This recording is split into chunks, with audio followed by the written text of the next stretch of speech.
ಸ್ನೇಹಿತರೆ, ಮೀಡಿಯಾ ಮಾಸ್ಟರ್ಸ್ಗೆ ಸ್ವಾಗತ ಸುಸ್ವಾಗತ. ಗೆಳೆಯರೆ, ಅಮೆರಿಕದ ಮಾಜಿ ಅಧ್ಯಕ್ಷ ಹಾಗೂ ಅಧ್ಯಕ್ಷೀಯ ಚುನಾವಣೆಯ ಅಭ್ಯರ್ಥಿ ಕೂಡ ಆಗಿರುವ ಡೊನಾಲ್ಡ್ ಟ್ರಂಪ್ ಅವರ ಮೇಲೆ ಒಂದು ಹತ್ಯಾಯತ್ನ ನಡೆದಿದೆ.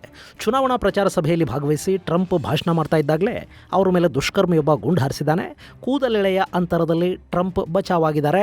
ಆದರೆ ಸಭೆಗೆ ಬಂದಿದ್ದ ವ್ಯಕ್ತಿಯೊಬ್ಬರು ಸಾವಿಗೀಡಾದ್ರೆ ಇನ್ನಿಬ್ಬರು ತೀವ್ರವಾಗಿ ಗಾಯಗೊಂಡಿದ್ದಾರೆ. ಟ್ರಂಪ್ ಕಿವಿಗೆ ಕೂಡ ಗಾಯ ಆಗಿದೆ. ಈ ದಾಳಿ ಅಮೆರಿಕನ ಬೆಚ್ಚಿ ಬೀಳಿಸಿದ್ರೆ ಅಧ್ಯಕ್ಷ ಬಿಡನ್, ಭಾರತದ ಪ್ರಧಾನಿ ಮೋದಿ ಸೇರಿದ ಹಾಗೆ ವಿಶ್ವದ ನಾನಾ ದೇಶಗಳ ನಾಯಕರು ಈ ದಾಳಿಯನ್ನು ಖಂಡಿಸಿದ್ದಾರೆ, ದಿಗ್ಭ್ರಮೆಯನ್ನು ಕೂಡ ವ್ಯಕ್ತಪಡಿಸಿದ್ದಾರೆ. ಹಾಗಾದರೆ ಟ್ರಂಪ್ ರ್ಯಾಲಿಯಲ್ಲಿ ಆಗಿದ್ದೇನು? ಇದು ಟ್ರಂಪ್ ಮೇಲೆ ಆಗ್ತಾ ಇರೋ ಮೊದಲ ಹತ್ಯಾಯತ್ನನ? ಅಮೆರಿಕದಲ್ಲಿ ಈ ಹಿಂದೆ ಹೀಗೆ ಹತ್ಯೆಗೀಡಾದ ಅಧ್ಯಕ್ಷರು ಯಾರು? ಯಾರೆಲ್ಲರ ಮೇಲೆ ಇಂಥ ಹತ್ಯಾ ಪ್ರಯತ್ನಗಳಾದವು ಮತ್ತು ಅಮೆರಿಕಾದಂಥ ದೇಶದಲ್ಲಿ ಯಾಕೆ ಹೀಗೆಲ್ಲ ಆಗಾಗ ಆಗ್ತಲೇ ಇರುತ್ತೆ ಅನ್ನೋ ಬಗ್ಗೆ ಒಂದಷ್ಟು ಮಾಹಿತಿಯನ್ನು ನಾವಿಲ್ಲಿ ನೋಡೋಣ.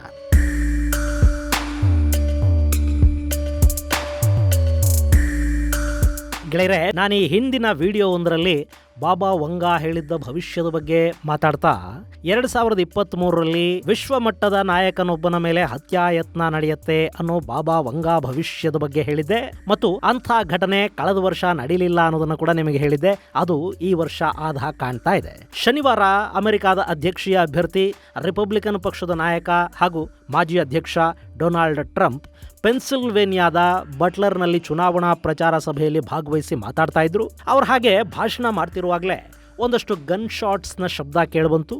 ಏನಾಗ್ತಿದೆ ಅನ್ನೋದು ಗೊತ್ತಾಗೋ ಹೊತ್ತಿಗೆ ಟ್ರಂಪ್ ಅವರ ಕಿವಿ ಸೀಳಿ ಹೋಗಿತ್ತು. ತಕ್ಷಣ ಅವರ ಸುತ್ತ ಇದ್ದ ಯುನೈಟೆಡ್ ಸ್ಟೇಟ್ಸ್ ಸೀಕ್ರೆಟ್ ಸರ್ವಿಸ್ನ ಸಿಬ್ಬಂದಿ ಅವರ ರಕ್ಷಣೆಗಾಗಿ ಸುತ್ತುವರೆದ್ರು.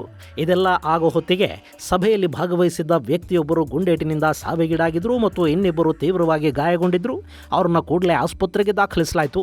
ಟ್ರಂಪ್ ಅವರನ್ನು ಕೂಡ ವೈದ್ಯಕೀಯ ಪರೀಕ್ಷೆಗೆ ಒಳಪಡಿಸಲಾಯಿತು. ಮತ್ತೊಂದು ಕಡೆ ಗುಂಡು ಹಾರಿಸಿದ ವ್ಯಕ್ತಿಯನ್ನು ಕೂಡ ಭದ್ರತಾ ಸಿಬ್ಬಂದಿ ಹೊಡೆದು ಕೊಂದು ಹಾಕಿತು. ಗೆಳೆಯರೆ, ಟ್ರಂಪ್ ಅವರಿಗೆ ಈ ದಾಳಿಯಿಂದ ಯಾವುದೇ ತೀವ್ರ ಅಪಾಯವೂ ಉಂಟಾಗಿಲ್ಲ ಅಂತ ಅವರ ಸೆಕ್ರೆಟರಿ ತಿಳಿಸಿದ್ದಾರೆ. ಆ ಕುರಿತಾಗಿ ಒಂದು ವಿಡಿಯೋನ ಕೂಡ ಅವರು ಹಂಚಿಕೊಂಡಿದ್ದಾರೆ. ಇನ್ನು ಗುಂಡು ಹಾರಿಸಿದ ಆರೋಪಿಯನ್ನ ಥಾಮಸ್ ಮ್ಯಾಥ್ಯೂ ಕ್ರೂಕ್ಸ್ ಅಂತ ಗುರುತಿಸಲಾಗಿದೆ.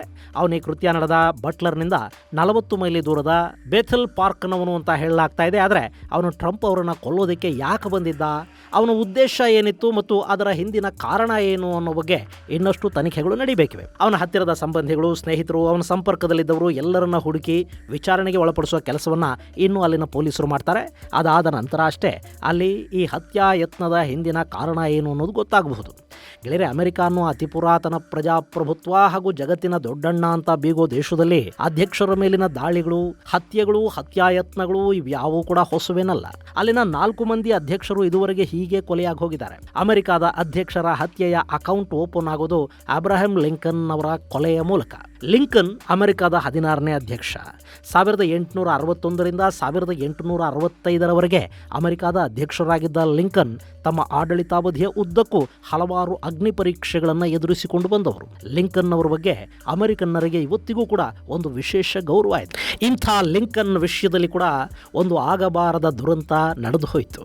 ಅವತ್ತು ಏಪ್ರಿಲ್ 14, 1865 ಗುಡ್ ಫ್ರೈಡೆ. ವಾಷಿಂಗ್ಟನ್ನ ಫೋರ್ಡ್ ಥಿಯೇಟರ್ ಅಲ್ಲಿ ಒಂದು ನಾಟಕ ನೋಡೋದಕ್ಕೆ ಅಂತ ಲಿಂಕನ್ ತಮ್ಮ ಪತ್ನಿಯ ಜೊತೆ ಹೋಗಿದ್ರು. ಅಲ್ಲಿ ಆ ದಂಪತಿಯ ಜೊತೆಗೆ ಇನ್ನಿಬ್ಬರು ಅತಿಥಿಗಳು ಇದ್ರು. ಸೇನಾ ನಾಯಕ ಮೇಜರ್ ಹೆನ್ರಿ ರಾತ್ಬೋನ್ ಕೂಡ ತಮ್ಮ ಪತ್ನಿ ಸಮೇತ ಅಲ್ಲಿಗೆ ಬಂದಿದ್ರು. ಅಧ್ಯಕ್ಷರು ಅಲ್ಲಿನ ವಿಶೇಷ ಕ್ಯಾಬಿನ್ನಲ್ಲಿ ಕೂತು ನಾಟಕ ನೋಡೋದ್ರಲ್ಲಿ ಮಗ್ನರಾಗಿದ್ರು. ಸಮಯ ರಾತ್ರಿ 10 ಗಂಟೆಯನ್ನು ದಾಟಿತ್ತು. ಅಲ್ಲಿಗೆ ಜಾನ್ ವಿಲ್ಕಿಸ್ ಬೂತ್ ಎಂಬಾತ ಬಂದ. ಅವನು ಆವತ್ತಿಗೆ ಅಮೆರಿಕದ ಪ್ರಖ್ಯಾತ ನಾಟಕ ಕಲಾವಿದ. ಅವನು ಬಂದಿದ್ದನ್ನು ಕೂಡ ಲಿಂಕನ್ ಗಮನಿಸಲಿಲ್ಲ. ಹಿಂದಿನಿಂದ ಬಂದ ಬೂತ್ ಲಿಂಕನ್ ಅವರ ತಲೆಗೆ ಗುರಿ ಇಟ್ಟು ಗುಂಡು ಹಾರಿಸಿಬಿಟ್ಟ. ತಕ್ಷಣ ಎಚ್ಚೆತ್ತ ಮೇಜರ್ ಹೆನ್ರಿ ಈ ಹಂತಕನನ್ನ ಹಿಡಿಯೋದಕ್ಕೆ ಪ್ರಯತ್ನ ಮಾಡಿದ್ರು. ಅವನ ಕಡೆಗೆ ನುಗ್ಗಿ ಹೋದ ಹೆನ್ರಿಯನ್ನ ಚಾಕುವಿನಿಂದ ಇರಿದು ಬೂತ್ ಅಲ್ಲಿಂದ ತಪ್ಪಿಸ್ಕೊಂಡು ಓಡ್ ಹೋದ. ರಕ್ತದ ಮಡುವಲ್ಲಿ ಬಿದ್ದಿದ್ದ ಅಧ್ಯಕ್ಷ ಲಿಂಕನ್ ಅವರನ್ನ ಆಸ್ಪತ್ರೆಗೆ ಸಾಗಿಸಲಾಯಿತು. ಸುಮಾರು 70 ಗಂಟೆಗಳ ಕಾಲ ಕೋಮಾದಲ್ಲಿದ್ದ ಲಿಂಕನ್ ಕೊನೆಯುಸಿರೆಳೆದರು. ಆನಂತರ ಹಂತಕ ಜಾನ್ ವಿಲ್ಕಿಸ್ ಬೂತ್ನನ್ನು ಹುಡುಕುವ ಕೆಲಸ ಕೂಡ ಶುರುವಾಯಿತು. 12 ದಿನಗಳ ನಂತರ ವರ್ಜೀನಿಯಾದ ಫಾರ್ಮ್ ಹೌಸ್ ಒಂದರಲ್ಲಿ ಅಡಗಿ ಕೂತಿದ್ದ ಈ ಜಾನ್ ವಿಲ್ಕಿಸ್ನನ್ನು ಭದ್ರತಾ ಪಡೆಗಳು ಎನ್ಕೌಂಟರ್ ಮಾಡಿ ಕೊಂದು ಹಾಕಿದ್ವು. ಅಲ್ಲಿಗೆ ಲಿಂಕನ್ ಅವರ ಹತ್ಯೆಯ ಹಿಂದಿನ ನಿಜವಾದ ಕಾರಣ ಏನು ಅನ್ನೋದು ಗೊತ್ತೇ ಆಗಲಿಲ್ಲ. ಅಲ್ಲಿ ಏನೇನೋ ಥಿಯರಿಗಳು ಹುಟ್ಟುಕೊಂಡವು, ಆದರೆ ಅವ್ಯಾವುದಕ್ಕೂ ಅಧಿಕೃತ ಮುದ್ರೆ ಬೀಳಲಿಲ್ಲ.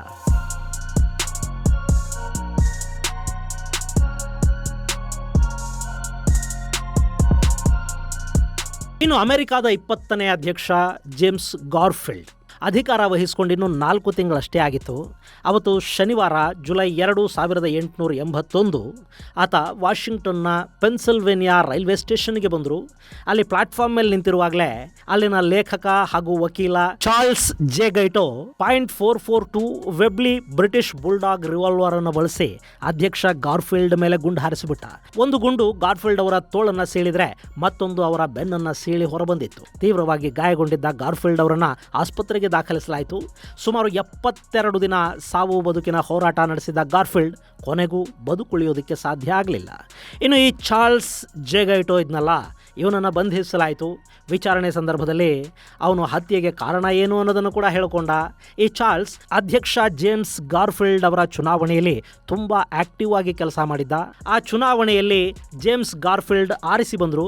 ಈ ಚಾರ್ಲ್ಸ್ ಗಾರ್ಫೀಲ್ಡ್ ಆಯ್ಕೆಗೊಂಡಿದ್ದಕ್ಕೆ ತಾನೇ ಕಾರಣ ಅಂತ ನಂಬಿಬಿಟ್ಟಿದ್ದ. ಹೀಗಾಗಿ ತನಗೆ ವಿಯೆನ್ನಾ ಅಥವಾ ಪ್ಯಾರಿಸ್ಗೆ ರಾಯಭಾರಿಯಾಗಿ ಕಳುಹಿಸಿಕೊಡಿ ಅಂತ ಸರ್ಕಾರಕ್ಕೆ ಅರ್ಜಿ ಹಾಕ್ಕೊಂಡ. 2-3 ಬಾರಿ ಇವನ ಅರ್ಜಿ ತಿರಸ್ಕೃತಗೊಳ್ತು. ನಾನು ಗೆಲ್ಲಿಸಿದ ಅಧ್ಯಕ್ಷ ನನಗೆ ಯಾವ ಸಹಾಯವನ್ನು ಮಾಡ್ತಾ ಇಲ್ಲ, ಇವನು ಕೃತಜ್ಞ ಅಂತ ಈ ಚಾರ್ಲ್ಸ್ ಅಂದ್ಕೊಂಡ. ಸಿಟ್ಟು ಬಂತು, ಅಧ್ಯಕ್ಷನ ಮೇಲೆ ಗುಂಡು ಹಾರಿಸಿಬಿಟ್ಟ. ಮುಂದೆ ವಿಚಾರಣೆ ನಡೀತು. ಚಾರ್ಲ್ಸ್ಗೆ ಮರಣದಂಡನೆಯನ್ನು ವಿಧಿಸಲಾಯಿತು. ಇನ್ನು ಅಮೆರಿಕದ 25ನೇ ಅಧ್ಯಕ್ಷ ವಿಲಿಯಂ ಮೆಕಿನ್ಲಿ ಮಾರ್ಚ್ 4, 1897 ಅಮೆರಿಕದ ಅಧ್ಯಕ್ಷರಾಗಿ ಮೆಕಿನ್ಲಿ ಆಯ್ಕೆಯಾಗ್ತಾರೆ. 1901 ಸೆಪ್ಟೆಂಬರ್ 6 ನ್ಯೂಯಾರ್ಕ್ನ ಬಫೆಲೋ ನಗರದ ಟೆಂಪಲ್ ಆಫ್ ಮ್ಯೂಸಿಕ್ ಆಡಿಟೋರಿಯಂಗೆ ಮೆಕಿನ್ಲಿ ಬರ್ತಾರೆ. ಅಲ್ಲೊಂದು ಕಾರ್ಯಕ್ರಮದಲ್ಲಿ ಆತ ಭಾಗವಹಿಸಬೇಕಿತ್ತು. ಹೀಗೆ ಆಡಿಟೋರಿಯಂಗೆ ಬಂದ ಅಧ್ಯಕ್ಷರ ಮೇಲೆ ಕಾರ್ಮಿಕ ಹೋರಾಟಗಾರ ಲಿಯೋನ್ ಜಾಲ್ಗಾಶ್ .32 ಕ್ಯಾಲಿಬರ್ನ ರಿವಾಲ್ವರ್ನಿಂದ ಗುಂಡು ಹಾರಿಸ್ತಾನೆ. ಒಂದು ಗುಂಡು ಅಧ್ಯಕ್ಷರ ಕೋಟಿನ ಬಟನ್ಗೋ ಮೆಡಲ್ಗೋ ಬಿದ್ದು ಅಲ್ಲಿಂದ ಅದು ಅವರ ತೋಳನ್ನು ಸೇರ್ತು. ಇನ್ನೊಂದು ಗುಂಡು ಅವರ ಹೊಟ್ಟೆಯನ್ನು ಸೀಳು ಹಾಕಿತು. ರಕ್ತದ ಮಡುವಲ್ಲಿ ಕುಸಿದು ಬಿದ್ದ ಮೆಕಿನ್ಲಿ ಅವರನ್ನ ಆರಂಭದಲ್ಲಿ ಸ್ವಲ್ಪ ಚೇತರಿಸಿಕೊಂಡಂತೆ ಕಂಡರೂ ಕೂಡ ಅವರನ್ನು ಬದುಕಿಸೋದಕ್ಕೆ ಸಾಧ್ಯ ಆಗಲಿಲ್ಲ. 6 ದಿನಗಳ ನಂತರ ಅಂದರೆ ಸೆಪ್ಟೆಂಬರ್ 12 ಮೆಕಿನ್ಲಿ ಸಾವನ್ನಪ್ಪಿದ್ರು. ಇನ್ನು ಅಲ್ಲಿದ್ದ ಜನ ಈ ಲಿಯೋನ್ ಜಾಲ್ಗಾಶ್ನನ್ನ ತಕ್ಷಣ ಹಿಡ್ಕೊಂಡ್ರು. ಆತ ಪ್ರತಿಭಟಿಸೋದಕ್ಕೆ ಹೋಗಲಿಲ್ಲ. ಜನ ಅವನನ್ನು ಅಪಾರವಾಗಿ ಬಡಿದ್ರು. ಅವರು ಸಿಟ್ಟನ್ನೆಲ್ಲ ತೀರಿಸ್ಕೊಂಡ್ರು. ಆಮೇಲೆ ಅಲ್ಲಿಗೆ ಪೊಲೀಸರು ಬಂದರು. ಇವನನ್ನು ಬಂಧಿಸಿದ್ರು, ನ್ಯಾಯಾಲಯಕ್ಕೆ ಹಾಜರುಪಡಿಸಿದ್ರು. ಅವನು ನ್ಯಾಯಾಲಯದಲ್ಲಿ ತನ್ನ ಕೃತ್ಯವನ್ನು ಸಮರ್ಥಿಸಿಕೊಳ್ಳೂ ಇಲ್ಲ, ನಿರಾಕರಿಸಲೂ ಇಲ್ಲ. ಅವನಿಗೆ ಮರಣದಂಡನೆಯನ್ನು ವಿಧಿಸಲಾಯಿತು. ಎಲೆಕ್ಟ್ರಿಕ್ ಚೇರ್ ಮೇಲೆ ಕೂಡಿಸಿ ಅವನನ್ನು ಅಮೆರಿಕ ಕೊಂದು ಹಾಕಿತು. ಈ ಘಟನೆಯ ನಂತರ ಅಮೆರಿಕದ ಅಧ್ಯಕ್ಷರ ರಕ್ಷಣೆಗಾಗಿ ಯುನೈಟೆಡ್ ಸ್ಟೇಟ್ಸ್ ಸೀಕ್ರೆಟ್ ಸರ್ವಿಸ್ ಅಧಿಕಾರಿಗಳನ್ನು ನೇಮಕ ಮಾಡೋ ಪದ್ಧತಿ ಆರಂಭ ಆಯಿತು. ಡೊನಾಲ್ಡ್ ಟ್ರಂಪ್ ಮೇಲೆ ಗುಂಡು ಹಾರಿದಾಗ ಅವರನ್ನ ಕಾಪಾಡೋದಕ್ಕೆ ನುಗ್ಗಿ ಬಂದ್ರಲ್ಲ, ಅವರು ಇದೇ ಯುನೈಟೆಡ್ ಸ್ಟೇಟ್ಸ್ನ ಸೀಕ್ರೆಟ್ ಸರ್ವಿಸ್ ಅಧಿಕಾರಿಗಳು.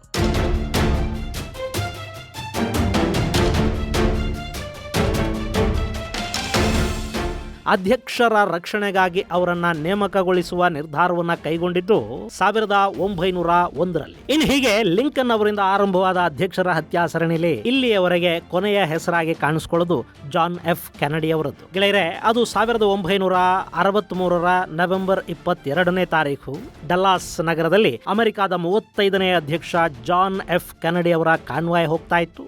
ಕೆನಡಿ ತಮ್ಮ ಪತ್ನಿಯ ಜೊತೆ ತೆರೆದ ವಾಹನದಲ್ಲಿ ಕೂತು ಜನರಿಗೆ ವಿಶ್ ಮಾಡ್ತಾ ಸಾಕ್ತಾ ಇದ್ರು. ಅಷ್ಟರಲ್ಲಿ ಹಾರಿ ಬಂದ ಗುಂಡೊಂದು ಅವರ ಕತ್ತಿನ ಹಿಂಭಾಗದಿಂದ ನುಗ್ಗಿ ಗಂಟಲನ್ನ ಸೀಳಿಬಿಡ್ತು. ಇನ್ನೊಂದು ಗುಂಡು ಅವರ ತಲೆಯನ್ನ ಹೊಕ್ಕಿತ್ತು. ಕೆನಡಿ ಅಲ್ಲೇ ಸಾವಿಗೀಡಾದ. ಇಲ್ಲಿ ಅಬ್ರಹಂ ಲಿಂಕನ್ ಅವರ ಹತ್ಯೆ ನಡೀತಲ್ಲ, ಅವತ್ತು ಕೂಡ ಗುಂಡು ಬಿದ್ದಿದ್ದು ಲಿಂಕನ್ ಅವರ ತಲೆಗೇನೆ. ಕೆನಡಿಯ ಹತ್ಯೆಯಲ್ಲಿ ಕೂಡ ಹಂತಕ ಅವರ ತಲೆಗೆ ಗುಂಡಿಟ್ಟು ಹೊಡೆದಿದ್ದ. ಇಲ್ಲಿ ಕೆನಡಿ ಅವರನ್ನ ಕೊಂದವನು ಅಮೆರಿಕದ ಮಾಜಿ ಸೈನಿಕ ಹಾರ್ವಿ ಓಸ್ವಾಲ್ಡ್.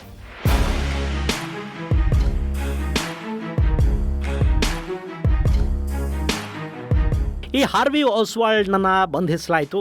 ಅಲ್ಲಿಂದ ನ್ಯಾಯಾಲಯಕ್ಕೆ ಅವನನ್ನು ಕರ್ಕೊಂಡು ಹೋಗುವಾಗ ಡಲ್ಲಾಸ್ ಪೊಲೀಸ್ ಕಚೇರಿಯ ಬೇಸ್ಮೆಂಟಲ್ಲಿ ಜಾಕ್ ರೂಬಿ ಅನ್ನೋ ನೈಟ್ ಕ್ಲಬ್ ಒಂದರ ಮಾಲೀಕ ಈ ಹಾರ್ವಿಯ ಮೇಲೆ ಗುಂಡು ಹಾರಿಸಿ ಇವನನ್ನು ಕೊಂದು ಹಾಕಿದ. ಆನಂತರ ರೂಬಿಯನ್ನು ಪೊಲೀಸರು ಬಂಧಿಸಿದರು. ಅವನಿಗೆ ಮರಣದಂಡನೆಯನ್ನು ವಿಧಿಸಲಾಯಿತು. ಅವನು ಆ ತೀರ್ಪಿನ ವಿರುದ್ಧ ಮೇಲ್ಮನವಿ ಸಲ್ಲಿಸಿದ.